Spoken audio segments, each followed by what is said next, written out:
Assalamualaikum warahmatullahi wabarakatuh.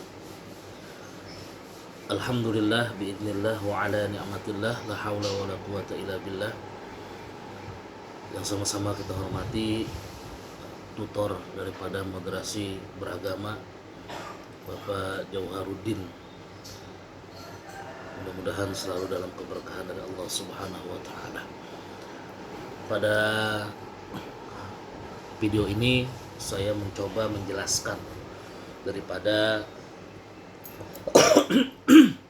untuk memenuhi tugas ujian akhir semester di semester 4 ini, mata kuliah moderasi beragama.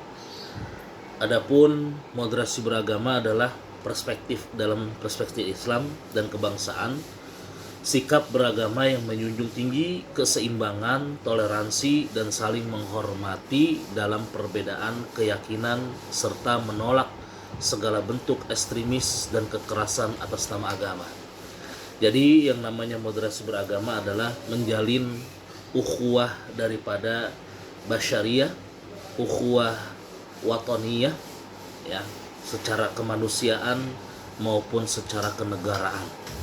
Ini toleransi di dalam beragama, menjaga keseimbangan dan saling menghormati antara umat beragama, antara Muslim, Kristen, Buddha, Hindu, dan 5 agama yang diakuin di tanah air kita tercinta ini. Dan urgensi di dalam moderasi beragama adalah sangat penting dalam perspektif Islam dan kebangsaan di Indonesia.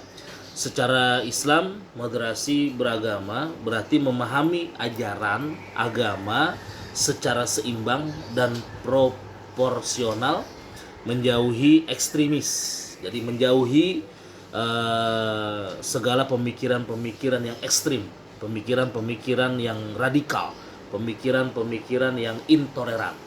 Di dalam moderasi agama kita diajarkan untuk toleransi sesama umat beragama. Di dalam nilai-nilai utama moderasi beragama adalah yang pertama, komitmen kebangsaan, mengakui dan menghargai keberagamaan dalam bingkai negara kesatuan Republik Indonesia. Dan selanjutnya, nilai-nilai utama toleransi, menghargai perbedaan keyakinan dan agama orang lain serta tidak memaksa kehendak. Jadi kita nggak boleh memaksa orang untuk masuk agama kita. Inna dinna indallahil Islam. Dalam agama kita diajarkan tidak ada paksaan bagi agama Islam untuk menarik orang untuk percaya kepada keyakinan kita sebagai Muslim. Jadi saling toleransi antara umat beragama. Yang kedua, yang selanjutnya, anti kekerasan.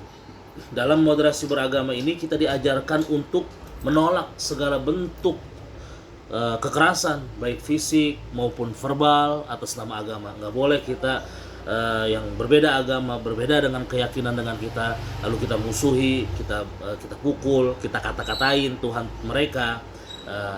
Yang lebih baik adalah Tuhan kita, nggak ada itu, ya. Maka dalam toleransi beragama kita diajarkan anti kekerasan. Bahasanya kalau Allah Subhanahu wa taala berfirman dalam Al-Qur'an, lakum dinukum waliyadin, maka agamamu dan agamaku. Dalam surat Al-Kafirun kita jelas diajarkan untuk saling toleransi, untuk dalam moderasi beragama. Yang selanjutnya, akomodatif terhadap budaya lokal, menerima dan menghargai kekayaan budaya dan tradisi yang ada dalam masyarakat serta tidak menganggapnya bertentangan dengan ajaran agama. Jadi segala bentuk tradisi yang ada di Indonesia, selagi itu tidak bertentangan dengan ajaran agama Islam, yang keyakinan kita, yang kita anut dalam syariat Islam tidak bertentangan, maka budaya tersebut masih diperbolehkan. Begitu. Selanjutnya adalah contoh nyata moderasi beragama, toleransi dalam perayaan. Masyarakat saling menghargai dan menghormati perayaan hari besar keagamaan masing-masing, misalnya dengan tidak mengganggu jalannya ibadah atau perayaan agama lain.